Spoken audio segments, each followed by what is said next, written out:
Në orën 10, 2 prokurorët e dosjes së Belinda Ballukut, Dritan Prençi dhe Dorina Beko, të shoqëruar edhe nga kreu i ri i SPAK, Lodian Brao, u nisën nga zyra e tyre në SPAK për të mbërritur në kuvent për të argumentuar kërkesën për heqjen e imunitetit të zëvendës kryeministres Belinda Balluku.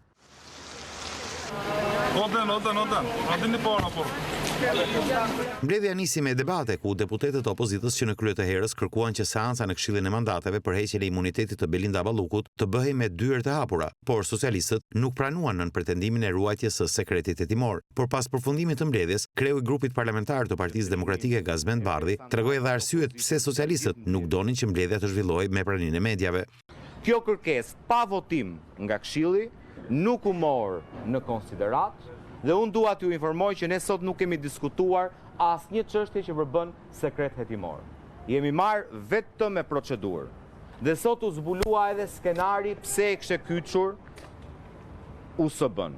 Kyçja e USB-s ishte bërë për t'i dhënë alibin të pandehurës Belinda Balluku për të kërkuar shtyrjen e mbledhjes me pretendimin që nuk është e përgatitur se nuk ka lexuar të plot materialin. 6 orë debatet u përqendruar tek çështja kryesore, njohja e akteve hetimore të Belinda Ballukut. Socialistët kërkuan që seanca të shtyhej për në datën 20 janar, duke pranuar kërkesën e avokatëve të zonjës Balluku, të cilët u shprehen se kërkonin kohë për të njohur me aktet.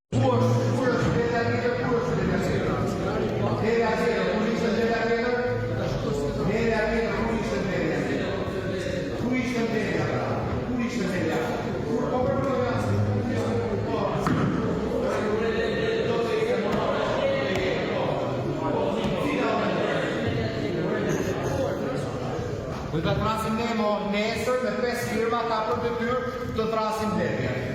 Si është përgjigjë Rama në telefon dhe do ta shtyr derisa ta thotë ka datën e vet. Po çfarë është pra datë? Ku do s'kan politik apo si një metodë? S'kan vullnet politik doli. Wow.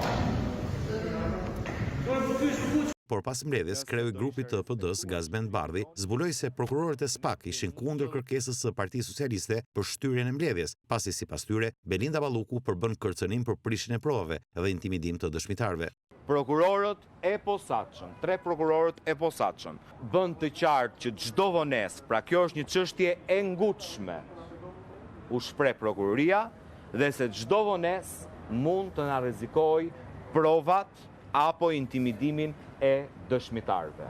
SPAK ka kërkuar koinfidencë dhe ruajtjen e sekretit hetimor nga deputetët e opozitës pas dorëzimit të USB-s me provat e siguruara kundër zëvendës kryeministres Belinda Balluku. Por ndërsa SPAK shprehu gatishmërinë për t'i dorëzuar anëtarëve të Komisionit të Mandateve provat, Tauland Balla ka ndërhyrë duke kërkuar që USB-ja me prova të mos u jepi deputetëve, por ata të mund t'i shikonin ato vetëm për sa kohë janë brenda mbledhjes së komisionit. Bardhi u shpreh se opozita do të përdor hapësira që jep ligji ku 5 deputetë të Partisë Demokratike në Këshillin e Mandateve do të kërkojnë që mbledhja e radhës të zhvillohet brenda ditës së hënë apo maksimumi deri ditën e mërkurë të javës së ardhshme.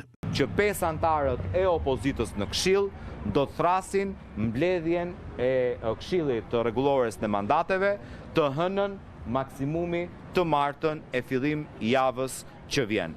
Për të mos krijuar asnjë vonesë, sigurisht për t'i dhënë një kohë të caktuar të pandehurës që të vidhet të mbrojë veten, sepse e ka të drejtë ligjore, por nuk është detyrimi i kuvendit, nëse nuk don të mbrohet, ne nuk e detyrojmë dot. Gazmend Bardhi akuzoi Partinë Socialiste se po pengon heqjen e imunitetit të Belinda Ballukut, duke fshehur edhe aktet e dosjes që sipas tij kanë prova që implikojnë edhe Edi Ramën. Për fat keq, u zbulua skenari që në fakt është i njohur për çdo merret me politik, që Edi Rama nuk e ka vendosur akoma se çfarë do të bëj me Belinda Ballukun dhe po i jep kohë vetes. Po i jep kohë vetes të njihet me materialin e provë, me provat e plota, deri ku shkon përgjegjësia e tij dhe sa të dhëna ka për të në atë dosje. Në këtë mbledhje ishte pranishme edhe vetë zëvendës kryeministrja Belinda Balluku, e shoqëruar nga avokati i saj Ardian Kalia. Balluku mbriti në kryesi pas një tjetër mbledhje, atë të Këshillit të Ministrave, detajet e së cilës nuk janë bërë publike.